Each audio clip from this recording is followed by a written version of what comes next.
Hi friends, இன்றைக்கி ஆயுத பூஜைக்கான cleaning work ஃபுல்லுமே கம்ப்ளீட் ஆயிடுச்சுன்னே சொல்லலாம். இன்றைக்கி காலையில் வந்து பார்த்திங்கன்னா ஹோம் என்ட்ரன்ஸில் உள்ள செடிகள் எல்லாமே க்ளீன் பண்ண ஆரம்பிச்சிட்டேன். செடிகள் வளர்க்குறது எவ்வளோக்கு முக்கியமோ அந்தளவுக்கு பார்த்திங்கன்னா அதை மெயின்டைன் பண்ணுறது ரொம்ப ரொம்ப முக்கியம்னே சொல்லலாம். இன்றைக்கி காலையில் வந்து பார்த்திங்கன்னா இருக்கிற செடி கொடிகள்லாம் எல்லாத்தையுமே இறக்கி விட்டு பார்த்திங்கன்னா கிட்டத்தட்ட வந்து பார்க்குறதுக்கு வேலை வந்து ஈஸியாக இருக்கும். ஆனால் ஒரு 2-3 மணி நேரத்துக்கு மேலேயே ஆயிடுச்சு எல்லாத்தையுமே க்ளீன் பண்ணி நீட்டாக வந்து அரேஞ்ச் பண்ணி வைக்கிறதுக்கு. யாருக்கெல்லாம் செடிகள் வளர்க்க ரொம்ப பிடிக்கும் அப்படின்னு சொல்லிட்டு மறக்காமல் வந்து கமெண்ட்ஸில் வந்து சொல்லுங்கள். துளசி செடிகள் வைக்கும்போது அடிக்கடி அந்த பூக்கள்லாம் வந்துச்சுன்னா நம்ம கட் பண்ணி விட்டுட்டோம்னா நிறைய கிளைகள் வந்து வரும். வாய்ஸ் போடும்போதே வந்து பார்த்திங்கன்னா தம்பி வந்து சவுண்ட் வந்து கொடுக்க ஆரம்பிச்சிட்டாங்க. கொஞ்சம் சவுண்டு கேட்டுச்சுன்னா அட்ஜஸ்ட் பண்ணிக்கோங்க. இப்படி தான் பார்த்திங்கன்னா அவங்களெல்லாம் எஸ்கேப் பண்ணிவிட்டு ஒரு வீடியோ வந்து நம்ம கொடுக்குற மாதிரி இருக்குது.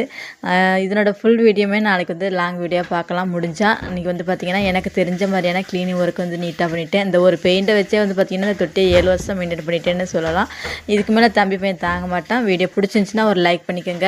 வீடியோ பார்த்த அனைவருக்குமே என்னுடைய நன்றியை தெரிவித்துக் கொள்கின்றேன். நன்றி, வணக்கம்.